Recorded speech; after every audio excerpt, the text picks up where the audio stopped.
అందరికీ మరణాత మరణాత మహిమస్వరం కార్యక్రమం వీక్షిస్తున్న దేవుని పిల్లలైన మీ అందరికీ ప్రభు నామములో శుభములు కలుగును గాక.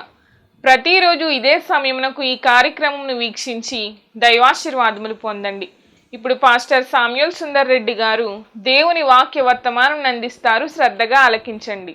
దేవునికి స్తోత్రం. అందరికీ మరణాత. దేవుని మహాకృపను బట్టి బ్లెస్సింగ్ ఛానల్లో వాక్య సందేశాలు ప్రారంభించి నేటికి సంవత్సరం కాలం గడిచింది. మరి ఈ సంవత్సరం అంతా కూడా దేవుడు తన మహాకృపను బట్టి తన ఆత్మశక్తితో ఈ కార్యక్రమాన్ని జరిగించుకుంటూ ముందుకు వెళుతూ ఉన్నారు. చాలా సంతోషము. దీనికి సహకరించినటువంటి బ్లెస్సింగ్ ఛానల్ యాజమాన్యం వారికి, అలాగే వీక్షకులకు, అలాగే విశ్వాసులైనటువంటి మీ అందరికీ, అలాగే మా కొరకు ప్రార్థన చేస్తున్నటువంటి మీ అందరికీ కూడా ప్రత్యేకమైనటువంటి వందనాలు తెలియజేస్తున్నాను. మరి రాబోయే రోజుల్లో కూడా అద్భుతమైనటువంటి పరిచర్య జరగడానికి మీ అనుదిన ప్రార్థనలో మా కొరకు జ్ఞాపకం చేసుకుని ప్రార్థించండి. అలాగే మీ కొరకు కూడా మా అనుదిన ప్రార్థనలో మేము ప్రార్థన చేస్తూ ఉంటాము. ఒకవేళ మీకు ఈ కార్యక్రమం ఆశీర్వాదకరంగా ఉండి ప్రేరేపణ కలిగినట్లయితే కనుక మీ ప్రోత్సాహాన్ని అందించండి. ఈ కార్యక్రమాన్ని దయచేసి ముందుకు వెళ్ళడానికి సహకరించవలసిందిగా దేవుని పేరట తెలియజేస్తూ ఉన్నాను. దేవుడు మిమ్మల్ని బహుగా ఆశీర్వదించును గాక. ఆమేన్. దేవునికి స్తోత్రం. అందరికీ మరణాత. దేవుడు మనకు అనుగ్రహించిన ఈ ప్రాముఖ్యమైన సమయంలో దేవుని వాక్యాన్ని చదువుకుందాము. లూకా సువార్త 19వ అధ్యాయము 9-10 వచనం చదువుకుందాం. లూకా సువార్త 19వ అధ్యాయము 9-10 వచనాలు. అందుకు యేసు, ఇతడును అబ్రహాము కుమారుడే, ఎందుకనగా నేడు ఈ ఇంటికి రక్షణ వచ్చి ఉన్నది. నశించిన దానిని వెదకి రక్షించుటకు మనుష్య కుమారుడు వచ్చెనని అతనితో చెప్పాను. మహాపరిశుద్ధుడా, మహిమగల దేవ, ప్రేమ స్వరూపి, దయగల యేసు క్రీస్తు ప్రభువాని ఘనమైన నామానికి వందనాలు, స్తోత్రాలు, స్తుతులు చెల్లించుకుంటున్నాము. ఈ ప్రాముఖ్యమైన సమయంలో తండ్రి, నీ మాటలు వినాలని నీ బిడ్డలు మేము కూడా వేచి ఉన్నాము, ఆశపడుచు ఉన్నాము.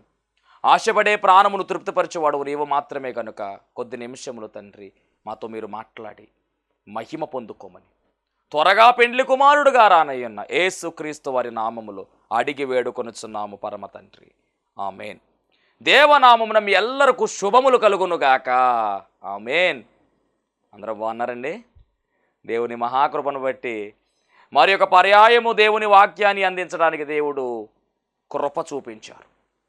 మరి ఈ ప్రాముఖ్యమైన సమయంలో చదవబడినటువంటి వాక్య భాగంలో నుంచి కొన్ని ప్రాముఖ్యమైనటువంటి సంగతులు మనం నేర్చుకునే ప్రయత్నము పరిశుద్ధాత్మ దేవుని సహాయంతో చేద్దాం. లూకా సువార్త 19వ అధ్యాయము 9-10 వచనాలు. అందుకు యేసు, ఇతడును అబ్రహాము కుమారుడే, ఎందుకనగా నేడు ఈ ఇంటికి రక్షణ వచ్చి ఉన్నది. అలాగే నశించిన దానిని వెదకి రక్షించుటకు మనుష్య కుమారుడు వచ్చెనని అతనితో చెప్పాను.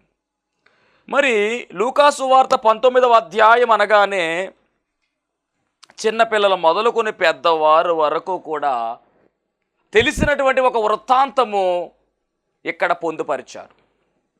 లూకా సువార్త 19వ అధ్యాయములో ఎవరి గురించి రాయబడింది అంటే పొట్టి జక్కయ్య గురించి రాయబడింది. యాక్చువల్లీ జక్కయ్య, ఆయన పొట్టిగా ఉంటాడు కాబట్టి పొట్టి జక్కయ్య అని పిలుచుకుంటాం మనం ముద్దుగా. ఆయన గురించినటువంటి చరిత్ర ఇది రాయబడింది. మరి ఈ అధ్యాయములో ఈ 9-10 వచనాలు అద్భుతమైనటువంటి వచనాలు. జక్కయ్యకు దేవుడు ఇస్తున్నటువంటి సాక్ష్యం, జక్కయ్య పొందుకున్నటువంటి సాక్ష్యాన్ని దేవుడు బయలుపరుస్తూ ఉన్నాడు. ఏమంటున్నాడు అంటే దేవుడు, యేసుక్రీస్తు ప్రభువు వారు, ఇతడును అబ్రహాము కుమారుడే, ఒక సర్టిఫికెట్ ఇచ్చేస్తున్నాడు. ఇతడును అబ్రహాము కుమారుడే. అబ్రహాము కుమారుడు అంటే మామూలు విషయమా? అబ్రహాము విశ్వాసులకు తండ్రి. మరి అబ్రహాము కుమారుడు కూడా ఎలాగుండాలి? విశ్వాసము కలిగి ఉండాలి. ఎందుకనగా నేడు ఈ ఇంటికి రక్షణ వచ్చి ఉన్నది అని జక్కయ్య గురించి చాలా అద్భుతమైన సాక్ష్యాన్ని దేవుడిచ్చిన వచనం అండి 9వ వచనం. ఇక 10వ వచనం చూస్తే కనుక నశించిన దానిని వెదకి రక్షించుటకు మనుష్య కుమారుడు వచ్చానని అంటే ప్రభు ఎందుకు వచ్చాడో అక్కడ మెన్షన్ చేయబడి. ఏదేమైనప్పటికీ గమనించండి, ఈరోజు మనము జక్కయ్యను గురించినటువంటి చరిత్ర నేర్చుకునే ప్రయత్నం మనం చేస్తాం. ఇక్కడ ఈ జక్కయ్య గొప్ప రక్షణ అనుభవంలోనికి వచ్చిన విధానము, అలాగే యేసయ్య సాక్ష్యమిస్తూ దాన్ని డిక్లేర్ చేస్తున్నటువంటి విధానము రాయబడింది. లూకా సువార్త అద్భుతమైనటువంటి సువార్త. బైబిల్ గ్రంథంలో 4 సువార్తలు కూడా యేసుక్రీస్తు ప్రభు వారిని 4 కోణాలలో పరిచయం చేశాయి. మనం చాలాసార్లు మాట్లాడుకున్నటువంటి విషయం, కానీ ఒకసారి మరలా జ్ఞాపకం చేస్తున్నాను. మత్తయి సువార్తను మనము అధ్యయనం చేస్తే యేసుక్రీస్తు ప్రభు వారు రాజు అని ఆయన డిక్లేర్ చేస్తూ యూదులైనటువంటి వారికి రాసినటువంటి పుస్తకముగా మనకు కనబడుతుంది. ఆయన రాజు అని తెలియపరుస్తూ. అలాగే మార్కు సువార్తలో మార్కు ద్వారా రాయబడినటువంటి మాటలు మనం పరిశీలన చేస్తే ఆయన సేవకుడు అని ఆయన చెప్తూ ఉంటాడు. ఇది రోమియోలను ఉద్దేశించి రాసినటువంటి పుస్తకంగా చెప్తున్నారు. అలాగే లూకా సువార్త విషయంగా వస్తే లూకా సువార్త యేసుక్రీస్తు ప్రభు వారిని మానవుడిగా చూపిస్తుంది. ఆయన మానవుడు, అందుకే ఆయన పుట్టిన విధానం గురించి రాశారు ఆయన. ఇంకొక మాట ఏమిటంటే ఈ లూకా సువార్త అన్యజనులను ఉద్దేశించి రాసినటువంటి సువార్త, అంటే మనకు బాగా కనెక్ట్ అవుతుంది. ఇక యోహాను సువార్త విషయంకి వస్తే యోహాను సువార్త మనం గమనించినట్లయితే ఆయన దేవుడే దైవ కుమారుడు ఆయన అని యోహాను భక్తుడి ద్వారా దేవుడు రాయించాడు. అందుకని ఆది యందు వాక్యము ఉండెను, వాక్యము దేవుని యొద్ద ఉండెను, ఆ వాక్యము దేవుడై ఉండెను, ఆ వాక్యము శరీరము ధరించుకుని కృపా సత్య సంపూర్ణుడుగా మన మధ్యలో వసించెను అని రాయబడినటువంటి మాటలు. ఆయన ఆ కోణంలో దేవుణ్ణి చూపించాడు. మత్తయ్య గారు రాజుగా, మార్కు సువార్తలో మార్కు గారు యేసుప్రభు సేవకుడుగా, లూకా సువార్తలో లూకా భక్తుడు యేసుక్రీస్తు ప్రభు వారు మానవుడిగా, యోహాను సువార్తలో యోహాను గారు యేసుక్రీస్తు ప్రభు వారు దేవుడిగా, ఇలాగా 4 కోణాల్లో చూపించడం జరిగింది. ఇవి మనం నేర్చుకోవాలి, తెలుసుకోవాలి ఇవన్నీ కూడా. ఇప్పుడు ఈ లూకా సువార్త పరిశీలన చేస్తే ఇది అన్యజనులను ఉద్దేశించి రాసినటువంటి సువార్త. పైగా రాసినటువంటి వ్యక్తి లూకా, రాయించిందే పరిశుద్ధాత్మ దేవుడు. రాసిన లూకా ఎవరు అంటే డాక్టర్ గారిన, చాలా గొప్ప డాక్టర్, వైద్యుడు. మరి ఈ వైద్యుడు ప్రతీది కూడా పరిశీలించి యేసుక్రీస్తు ప్రభు వారు వెళ్ళినటువంటి ప్రాంతాలు పరిశీలన చేసి ఇవన్నీ కూడా ఆయన సేకరించి యేసుక్రీస్తు ప్రభు వారు ఎలా జన్మించారు, ఏ విధముగా ఆయన జనన విధానము ఉంది, ఇవన్నీ కూడా చాలా కూలంకషంగా రాయడం జరిగింది. ఆయన ఎంపిక చేసుకున్నటువంటి ఆ టాపిక్స్, ఎంపిక చేసుకున్నటువంటి విధానము చాలా గొప్పగా ఉంటుంది. ఆ భాగములో గమనించినట్లయితే కనుక లూకా సువార్తలో 4 ధనవంతుల గురించి లూకా భక్తుడు చాలా అద్భుతంగా వివరించాడండి. 4 ధనవంతులు ఉన్నారు లూకా సువార్తలో. మరి చాలా ఇంపార్టెంట్ అయిన విషయాలు ఇవన్నీ కూడా. 4 ధనవంతులు ఉన్నారు. ఈ 4 ధనవంతులు మనం పరిశీలన చేసినట్లయితే లూకా సువార్త 12వ అధ్యాయము 16 నుంచి 21 వరకు ఉన్నటువంటి వచనాలలో ఒక ధనవంతుడు కనబడతాడు. లూకా సువార్త 12వ అధ్యాయము 16 నుంచి 21 వరకు ఉన్నటువంటి వచనాలు. ఆయన గురించి మనం పరిశీలన చేస్తే, మరియు ఆయన వారితో ఈ ఉపమానం చెప్పాను. ఒక ధనవంతుడు, పేరు లేదు, ఒక ధనవంతుని భూమి సమృద్ధిగా పండెను. అప్పుడు అతడు నా పంట సమకూర్చుకొనుటకు నాకు స్థలము చాలకపోయాను కనుక నేనేమి చేతునని తనలో తాను అనుకొని నేను ఇలాగూ చేతును, నా కొట్లు విప్పి వాటికంటే గొప్ప వాటిని కట్టించి అందులో నా ధాన్యం అంతటిని, నా ఆస్తిని అంతటిని సమకూర్చి నా ప్రాణముతో, ప్రాణమా నా ప్రాణమా, అనేక సంవత్సరములకు విస్తారమైన ఆస్తి నీకు సమకూర్చబడి ఉన్నది, సుఖించుము, త్రాగుము, తినుము, సుఖించుము అని చెప్తున్నాడు. మనకు చాలామందికి తెలిసే విషయం. ఈ ధనవంతుడికంట పంట వేస్తే ఆ పంట విస్తారముగా పండిందంట. పంట అంతా కూడా విస్తారంగా పండింది, విస్తారమైనటువంటి ధాన్యము లభించింది. ఇవి వచ్చినటువంటి ఈ యొక్క సంపద అంతా కూడా దాచిపెట్టడానికి కొట్లు సరిపోవట్లా. కాబట్టి మరలా పెద్ద గొడౌన్ ఏర్పాటు చేసుకున్నాడంట. వచ్చినటువంటి ఆహారం అంతా కూడా గొడౌన్లో స్టోర్ చేశాడు. ఇప్పుడు మంచం మీద పడుకుని తన ప్రాణంతో చెప్పుకుంటున్నాడు. ఏమో తెలుసా, నా ప్రాణమా తినుము, తాగుము, సుఖించుము.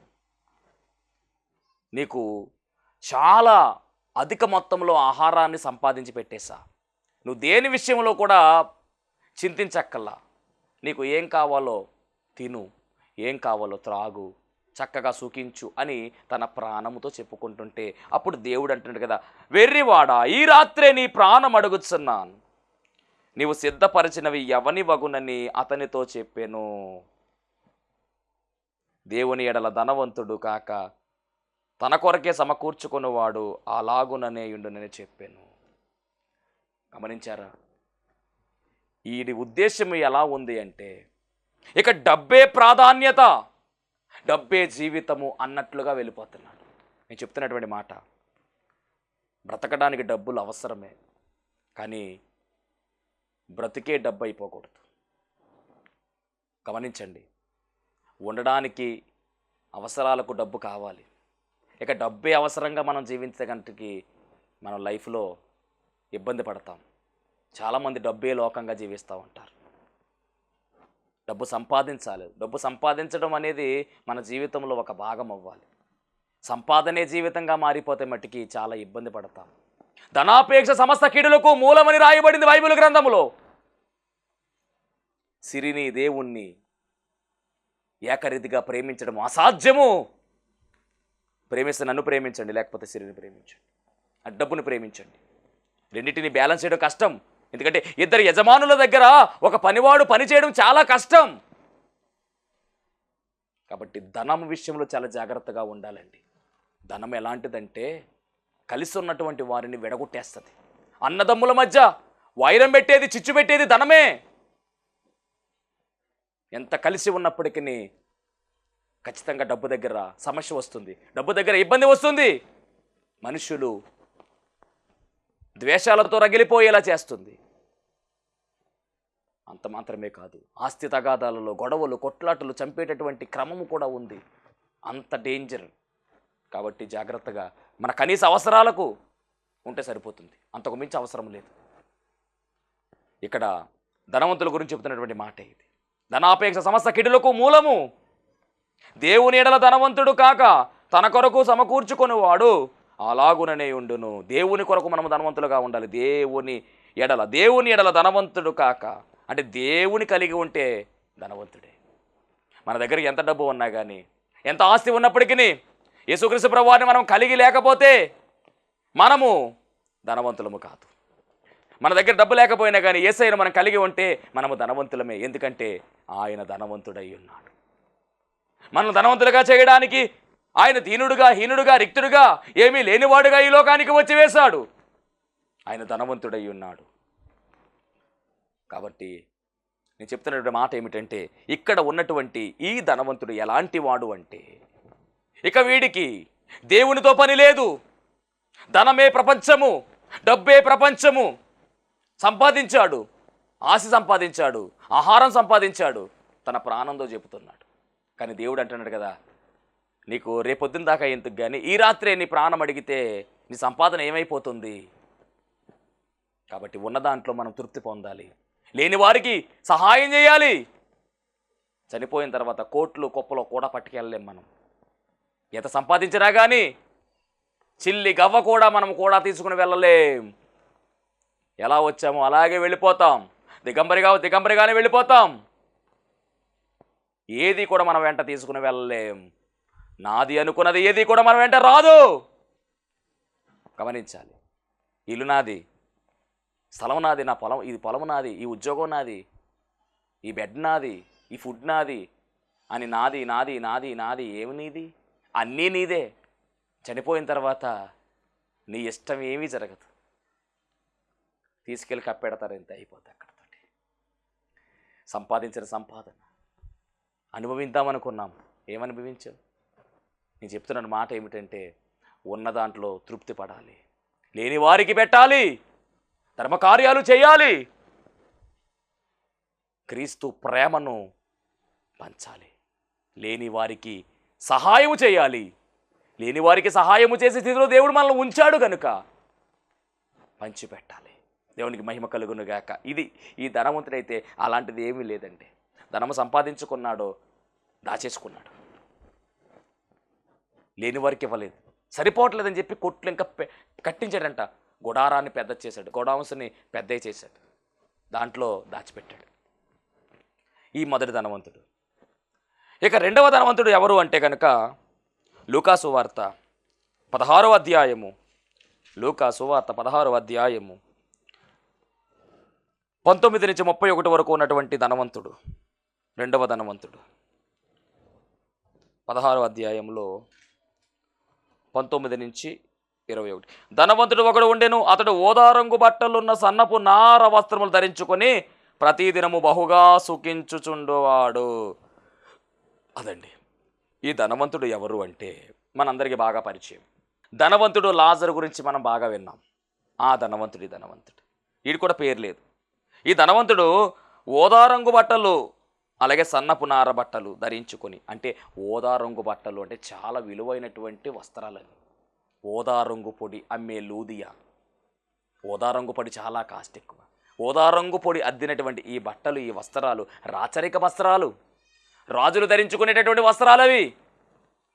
అవి ధరించుకుని, రాచరిక వస్త్రాలు ధరించుకుని వారు ముందుకు వెళ్తున్నారు. ఆ యొక్క ధనవంతుడు వెళ్తున్నారు. అంత మాత్రమే కాదు, సన్నపు నార వస్త్రములు కూడా, ఇవి కూడా చాలా రేటు. అంటే రాజులైనటువంటి వారు, గొప్పవారు, సంపన్న కుటుంబాలకు చెందిన వారందరూ కూడా ధరించుకునే బట్టలు ఈ ధనవంతుడు వేసుకున్నాడంట. వేసుకుని ప్రతిదినము బహుగా సుఖపడుచు ఉండేవాడు. ఇక ఆహారం విషయంలో కావచ్చు, ఇక ఎప్పుడో కూడా సుఖపడతా ఉండేవాడంట. అలాంటి వ్యక్తి ఈ ధనవంతుడు, పేరు లేనటువంటి ధనవంతుడు. అక్కడే లాజరు అని ఒక దరిద్రుడు ఉండెను. వాడు కురుపులతో నిండిన వాడై ధనవంతుని ఇంటి వాకిట పడియుండి.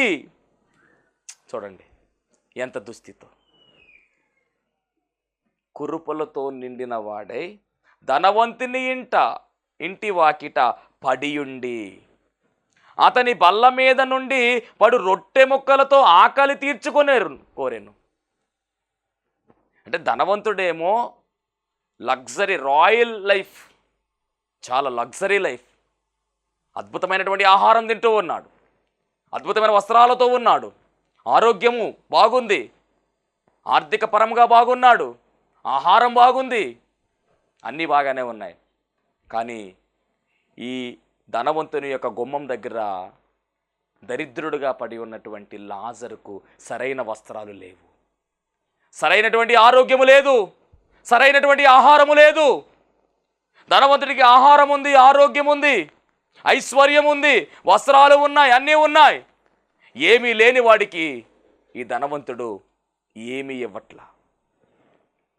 తన సుఖము, తన సౌఖ్యము చూసుకుంటున్నాడు. ఏనాడైనా ఏమైనా పెడతాడా అని చూస్తే ఏనాడు ఏమీ పెట్టలేదండి ఈ లాజర్కి. అంటే ఈ ధనవంతుడు ఎదుటి వారిని పట్టించుకునేటటువంటి వాడు కాదు. ఈ ధనవంతుడు ఎలాంటి వాడు అంటే మనస్సు లేనటువంటి వాడు. ఈ ధనవంతుడు ఎలాంటి వాడు అంటే కనుక జాలి లేనటువంటి వాడు. ఎలాంటి వాడు అంటే కరుణ లేనటువంటి వాడు. వాడి సంపాదన వాడిదే, వాడు ఎంజాయ్ వాడిదే, వాడు వస్త్రధారణ వాడిదే, వాడి సుఖం వాడు చూసుకుంటాడు. ఎదుటి వ్యక్తి చాలా దుస్థితిలో ఉన్నాడు, అయ్యో కురుపులతో ఉన్నాడు, అయ్యో ఇబ్బందిలో ఉన్నాడు, ఆహారం తిన్నాడో లేదో, నడవలేకపోతున్నాడు, ఇబ్బంది పడుతున్నాడు అని కనీసము జాలి మనసు కూడా లేనటువంటి కఠినమైనటువంటి వాడే ఈ ధనవంతుడు. చాలా ఇబ్బంది పడుతున్నాడు. ఆ కురుపుల నుంచి వస్తున్నటువంటి ఆ రస్సి ఏదైతే ఉందో దానిని కుక్కలు నాకుతున్నాయంట. అంటే ఎంత దుస్థితిలో ఉన్నాడో చూడండి. ఆ కుక్కలను తోలుకునే శక్తి కూడా లేదు లాజర్కి. ఎందుకు అంటే వీక్ అయిపోతూ ఉన్నాడు. భయంకరమైనటువంటి శోధనలో, భయంకరమైనటువంటి పరిస్థితుల్లో, భయంకరమైన చిక్కుముడిలో ఉన్నాడు లాజరు. పట్టించుకునేవారు లేరు, నాన్నవారు లేరు, ఆహారము లేక ఆ ధనవంతుడు తిన్నప్పుడు పడేటటువంటి ఆ రొట్టె ముక్కలు ఏవైతే ఉన్నావో వాటిని తీసుకుని తింటూ ఉన్నాడు. ఆహారము లేదు. ఇంటిలో ఆహారము దండుగా ఉంది, దండిగా ఆహారం ఉంది ఈ ధనవంతుడి దగ్గర. ఇవ్వాలంటే ఇవ్వచ్చు, కానీ ఇచ్చే గుణము కానీ, ఇచ్చే లక్షణము కానీ, దానం చేసే లక్షణము కానీ, హెల్ప్ చేసే లక్షణం కానీ ఈ ధనవంతులు లేవు. అలాంటి కఠినమైనటువంటి మనస్సు కలిగిన కఠినాత్ముడైనటువంటి ధనవంతుడు ఆ ధనవంతుడు, పేరు లేనటువంటి ధనవంతుడు. ఇక్కడ లాజరు బహు బాధలో ఉన్నాడు, దరిద్రతలో ఉన్నాడు, ఆహారము లేదు, ఆకలి తీర్చుకొనడానికి రొట్టె ముక్కలతో బల్ల మీద నుంచి పడుతున్న రొట్టె ముక్కలు తింటూ ఆహారం కడుపు నింపుకుంటున్నాడు. కుక్కలు వచ్చి వాని కురుపులు నాకుతూ ఉన్నాయి. ఒకరోజు ఏం జరిగిందంటే ఆ దరిద్రుడు చనిపోయాడు. దేవదూతలు వచ్చి ఆయన తీసుకుని వెళ్ళాయి. అబ్రహాము రొమ్ముకున ఆనుకున్నాడు ఆయన. ఎంత గొప్ప ధన్యత చూడండి. దేవదూతలు తీసుకుని వెళ్ళిపోయారు. దేవదూతలు తీసుకుని వెళ్ళిపోయే రేంజ్ ఎవరిది అంటే ఈ లాజరుది. ఇహలోకములో దరిద్రుడే, ఇహలోకములో దీనుడే, ఇహలోకములో హీనుడే, ఇహలోకములో ఆహారము లేనివాడే, ఆరోగ్యము లేనివాడే, సౌఖ్యము లేనివాడే, సుఖము లేనివాడే, ఏది కూడా అనుభవించకుండా గుమ్మము దగ్గర పడి ఉన్నటువంటి వాడే. కానీ చనిపోయిన తరువాత వచ్చిన భోగము గొప్పది. పరలోకము నుంచి దేవదూతలు వచ్చి లాజరును కొనిపోతూ ఉన్నారు, తీసుకుని వెళ్ళిపోతూ ఉన్నారు. రాజగౌరవాన్ని అందుకున్న లాజరు కనబడుతూ ఉన్నాడు ఇక్కడ మనకు. ఈ లాజర్ని తీసుకుని వెళ్ళి అబ్రహామునకు అప్పచెప్పారు. అబ్రహాము రొమ్మున ఆనుకునే ధన్యత, అబ్రహాము రొమ్మున ఆనుకునే గొప్ప భాగ్యము ఈ లాజరుకు లభించింది. భూలోకంలో ఉండగా లాజరు గొప్పవాడా, ధనవంతుడా? కాదే. దరిద్రుడు, దీనుడు, హీనుడు అయినప్పటికీ దేవుని లెక్కలో ఇప్పుడు ధనవంతుడు ఎవరు అంటే, ధనవంతుడు ఎవరు, ఆశీర్వాదం పొందుకున్నవాడు ఎవరు అంటే అబ్రహాము రొమ్మున ఆనుకున్నటువంటి లాజరే. లాజరు అనగా దైవ సహాయము, దైవ సహాయం అని అర్థం. దేవ సహాయము లేదా దైవ సహాయం అని అర్థం. అంత గొప్ప స్థాయిలోనికి వెళ్ళిపోయాడు లాజర్. మరి అదే సమయంలో ధనవంతుడు కూడా చనిపోయాడు. కానీ ధనవంతుడు తీసుకువెళ్ళడానికి ఎవరు రాలేదు, పాతి పెట్టబడ్డాడు.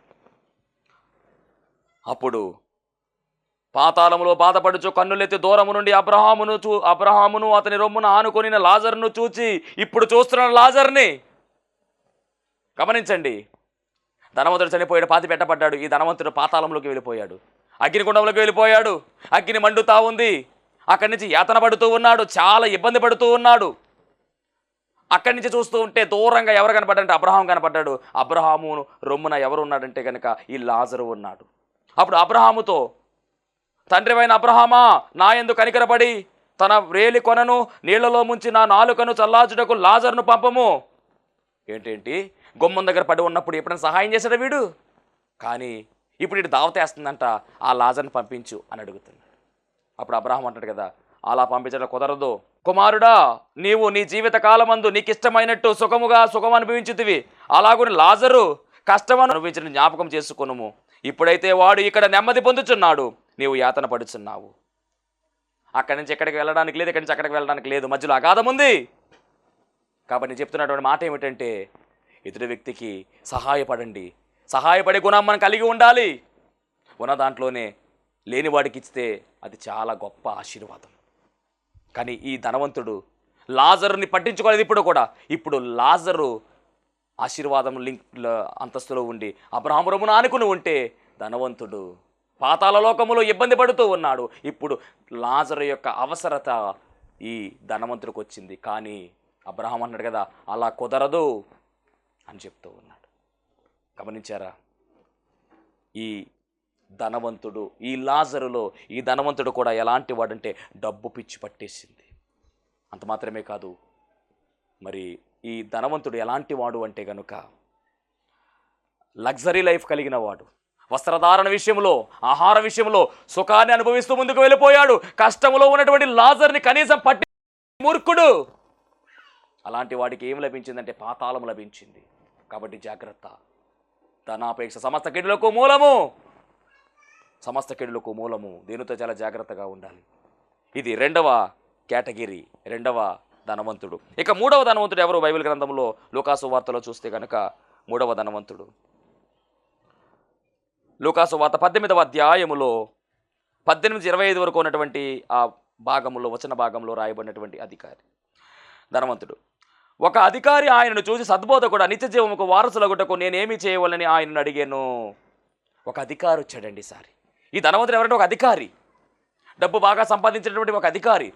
ఆయన వచ్చి యేసుప్రభు దగ్గరకు వచ్చి, సద్బోధకుడా, మంచి బోధకుడా, నిత్యజీవం పొందుటకు, నిత్యజీవానికి వారసులు కావడానికి నేను ఏమి చేయాలి అంటే, నిత్యజీవంలోకి రావాలి, ఏం చేయాలని అడిగితే అప్పుడు యేసుప్రభు అన్న మాట ఏమిటంటే, నీవు ఆజ్ఞలు పాటించు అంటే, నేను ఆజ్ఞలను పాటిస్తున్నాను అని చెప్పాడు.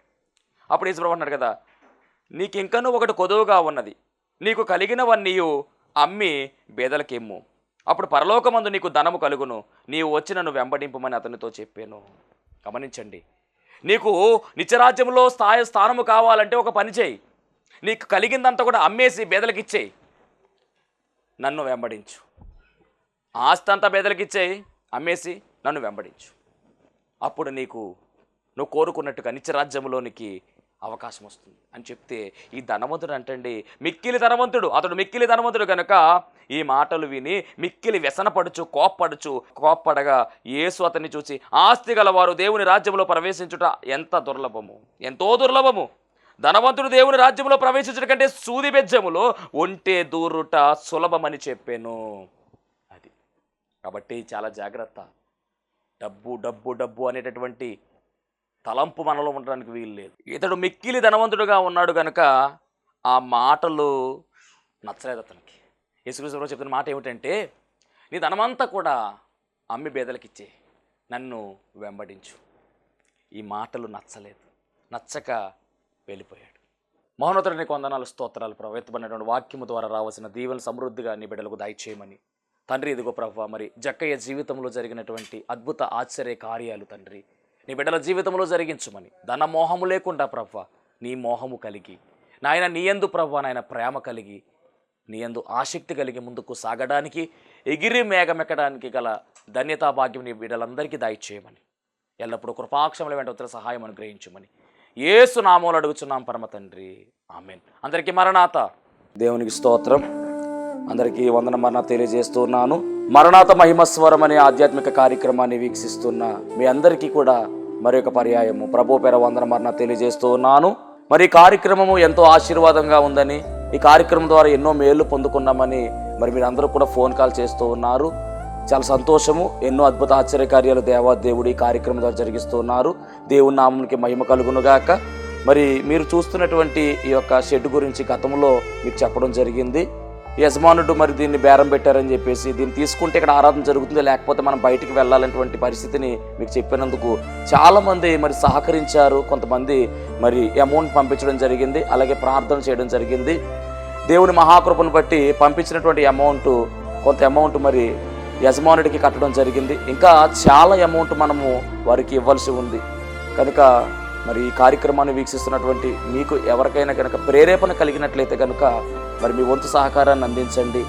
ఈ దేన సేవకునికి మీ యొక్క సహకారం అందించి ఈ సేవను మరి ముందుకు వెళ్ళేలాగా సహకరించవలసిందిగా ప్రభు పేరు తెలియజేస్తూ ఉన్నాను. మీకు ఎవరికైనా కనుక మరి ప్రేరేపణ కలిగినట్లయితే కనుక స్క్రీన్ మీద కనపడుతున్నటువంటి ఆ నెంబర్కి ఫోన్పే చేయండి, లేదా ఫోన్ చేసినట్లయితే కనుక నేనే స్వయంగా మాట్లాడతాను. మీ సహకారాన్ని అందించండి. ప్రభు పనిలో మీరు కూడా పాలి భాగస్తులు కావాల్సిందిగా ప్రభు పేరు తెలియజేస్తున్నాను. అందరికీ మరణాత.